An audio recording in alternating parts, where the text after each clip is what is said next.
So mga kugmohon, ila pa mo ni Dato Adlaw, katong naa sa Surigao, katong si Mr. Padlak. Ila pa mo nato no? Nadakpan na siya, mga kugmohon no, nadakpan na, then gipailan siya og 7 ka kaso. O 5 man ni, 7 ka kaso. Ha? Gabi, may rapon nga nadakpan niya samo kay sa dito sa Surigao. Dahan kayong kuan. Kaya ato ni nay kuan gi-interview ang usa ka pulis wala ko kablokin sa ni nga pulis pero nadakpan na sila. Gipasakaan, gikuanan sila og 7 ka buok kaso.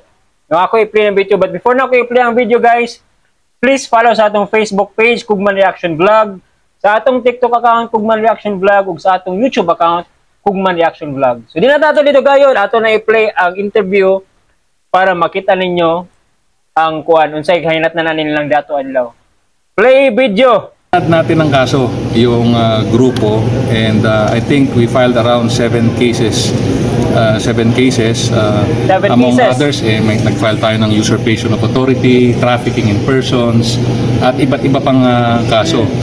Doon sa ating pag-file ng kaso, may prosesong sinusunod dyan. So, nag-file tayo ng complaint and the prosecutors will be evaluating it at hahayaan ding sumagot yung mga accused.